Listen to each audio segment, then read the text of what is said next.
नमस्कार, मैं प्रद्युमन जोशीला पूरे हरियाणा ही नहीं देश भर के राजनीति में दिलचस्पी रखने वाले लोगों की निगाहें हरियाणा प्रदेश के राज्यसभा चुनाव पर बनी हुई है। कुछ ही घंटों बाद यह क्लियर हो जाएगा कि हरियाणा प्रदेश से राज्यसभा की जिन 2 सीटों पर चुनाव हो रहा है उनमें कौन पहुंचेगा देश के सबसे बड़ी पंचायत के सबसे बड़े यानी उच्च सदन राज्यसभा में। 3 प्रत्याशी चुनावी मैदान में हैं। सबसे रोचक जो मुकाबला है वो है कांग्रेस के करमवीर सिंह बौद्ध और निर्दलीय प्रत्याशी सतीश नांदल के बीच। हमने हरियाणा प्रदेश की राजनीति में दिलचस्पी रखने वाले बहुत से लोगों के हमारे पास लगातार फोन आ रहे हैं। हमने हरियाणा प्रदेश के कई विधायकों से भी संपर्क किया, कई विधायकों ने हमारे से भी संपर्क किया। राजनीति की नब्ज को अगर टटोला जाए तो एक बात स्पष्ट हो रही है और वो बात यह है कि सतीश नांदल के लिए संकेत शुभ है और हरियाणा का एक बहुत बड़ा जनमानस कहने लगा है, बधाई हो नांदल साहब, आपके लिए संकेत शुभ है। कैसे हैं शुभ, वो मैं आपको बताता हूं। सतीश नांदल एक आम घर से उठ करके मात्र 6 साल की उम्र में जिनके सिर से पिता का साया उठ गया हो और गंभीर और विपरीत परिस्थितियों में संघर्ष करके जिन्होंने सामाजिक, राजनीतिक और व्यावसायिक दुनिया में अपना एक बड़ा नाम बनाया और निर्दलीय प्रत्याशी के तौर पर हरियाणा से राज्यसभा के चुनाव के लिए नामांकन दाखिल किया। जैसे ही वो चुनावी मैदान में आई, कांग्रेस का गुणा भाग शुरू हो गया और कांग्रेस को बड़ी विडंबना की बात है कि एक निर्दलीय उम्मीदवार और उसके बावजूद कांग्रेस पार्टी को अपने विधायकों को हरियाणा से बाहर शिफ्ट करना पड़ा। भले ही विधायकों को बाहर शिफ्ट कर दिया हो, लेकिन जब वोट डालेंगे तो विधायक किसी दबाव में, किसी प्रलोभन में नहीं, बल्कि अपने विवेक से डालेंगे। हरियाणा के विकास को लेकर के, हरियाणा की जनता की भलाई को लेकर के जो विधायक हैं वो कहीं ना कहीं जरूर सोचेंगे। जो ही कांग्रेस ने अपने विधायकों से मीटिंग के माध्यम से या खाने पर बुलाने के माध्यम से और उसके बाद हिमाचल प्रदेश में भेजने तक का सिलसिला, लेकिन वहां भी पूरे विधायक नहीं जा पाए, 37 के 37। यह बहुत बड़ा सोचने और समझने का विषय है। कांग्रेस की पहली हार तो जो ही उसने विधायकों को हरियाणा से बाहर भेजने का फैसला लिया उसी समय हो गई थी, क्योंकि जिस पार्टी को अपने उन लोगों पर विश्वास नहीं जिनको उन्होंने हाथ का चुनाव चिन्ह पर चुनाव लड़ाने का काम किया, तो और उनका किस पर भरोसा होगा। पहली हार, नैतिक हार कांग्रेस की उसी समय हो गई थी जब उन्होंने अपने विधायकों पर भरोसा ना करके उनको हरियाणा से बाहर भेजने का फैसला किया।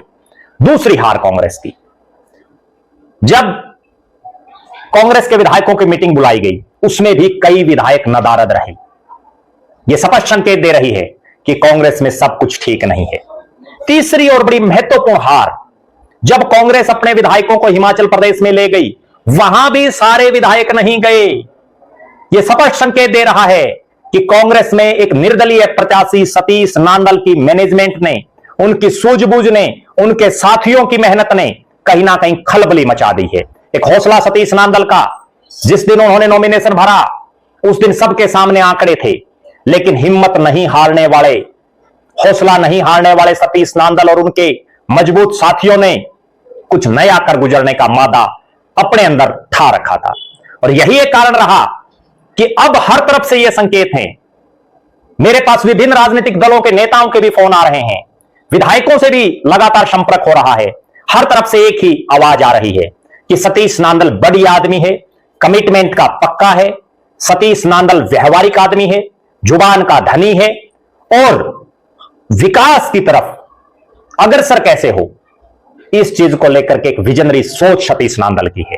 और यही कारण है कि अब हर तरफ से इस तरह की बातें आ रही हैं कि बधाई हो नांदल साहब, संकेत शुभ हैं आपके लिए। जिस ढंग से हरियाणा प्रदेश के विधायक, विशेषकर कांग्रेस के विधायकों के साथ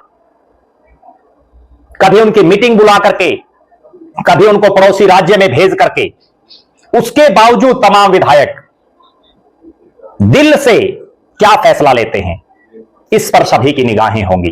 कांग्रेस के बहुत से विधायक ऐसे भी हैं, कांग्रेस के बहुत से नेता ऐसे हैं जो दबी जुबान में ये चीज बिल्कुल मान रहे हैं कि जो प्रत्याशी है उसने कांग्रेस के लिए कोई विशेष मेहनत कभी नहीं की, वो पक्का कांग्रेसी भी नहीं रहा, कांग्रेस के प्रति उसकी निष्ठा और समर्पण भी कोई बहुत लंबा चौड़ा नहीं रहा।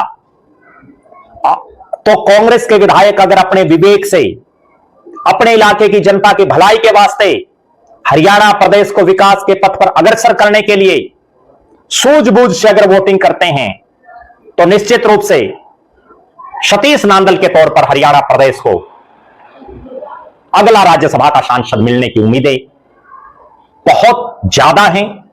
कांग्रेस के प्रत्याशी को चुनावी मैदान में आए हुए बहुत दिन हो गए, उसके बावजूद बहुत से कांग्रेस नेताओं को अब भी डाउट है, उनके पास 37 विधायक होने के बावजूद डाउट है कि हमारा प्रत्याशी जीत पाएगा या नहीं। यही भय, यही डर, यही डाउट स्पष्ट कर रही है कि हिमाचल जाने से पहले ही बहुत बड़ा खेला हो चुका है, क्योंकि यहां प्रतिष्ठा दांव पर है दो बड़े और नेताओं की, सतीश नांदल के साथ साथ वो है हरियाणा के पूर्व मुख्यमंत्री और केंद्र में मंत्री मनोहर लाल खट्टर की, और हरियाणा के मुख्यमंत्री नायब सिंह सैनी की।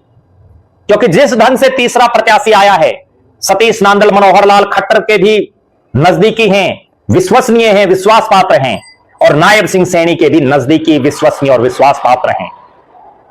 दोनों के साथ वो काम कर चुके हैं। अब दोनों इन नेताओं की भी प्रतिष्ठा दांव पर है, और प्रतिष्ठा दांव पर है हरियाणा के बहुत से बीजेपी के मंत्रियों और बीजेपी के नेताओं की। क्योंकि मैंने बहुत बार देखा है कांग्रेस के बहुत से विधायक इन मंत्रियों के घरों में चक्कर काटते रहते हैं, इन मंत्रियों के कार्यालयों में चक्कर काटते रहते हैं। कांग्रेस के बहुत से विधायक ऐसे हैं जो इन्हें अपने घरों पर भी आमंत्रित करते रहते हैं। तो अब यह क्लियर हो जाएगा कि इन मंत्रियों में भी किस किस मंत्री में कितना दमखम है, कौन सा मंत्री किस कांग्रेस के विधायक को अपने यानी सतीश नांदल के पाले में लाने का प्रयास सफल कर पाता है। जिस ढंग के हरियाणा प्रदेश में राजनीतिक हालात हैं, जिस तरह का आंकड़ों का खेल है, और जिस तरह से कांग्रेस का अपने ही विधायकों के प्रति भरोसा नहीं दिख रहा, वो स्पष्ट संकेत दे रहा है कि सतीश नांदल जीत से कुछ ही घंटे दूर हैं। कुछ घंटों बाद जब हरियाणा प्रदेश में विधानसभा के सदस्य वोटिंग करेंगे राज्यसभा के प्रत्याशियों को लेकर के, तब सारा माजरा क्लियर हो जाएगा, स्पष्ट हो जाएगा कि आखिर हरियाणा की राजनीति का असली चाणक्य कौन है, कौन है वो शख्स जो बिना बहुमत के भी अपने प्रत्याशी को जिता सकता है, अपने साथी को जिता सकता है और कांग्रेस को हरा सकता है। आप दर्शक अपनी बेबाक राय जरूर रखें। सतीश नांदल को लेकर के आपका क्या मानना है? राज्यसभा के इन चुनाव में कौन आपको जीतता दिखाई दे रहा है? और अगर आपको भी लगता है कि फला विधायक खेला कर सकता है, फला विधायक क्रॉस वोटिंग कर सकता है, तो अपनी बेबाक राय जरूर कमेंट करें। हमारी नजरें राज्यसभा के इन चुनाव पर निरंतर है।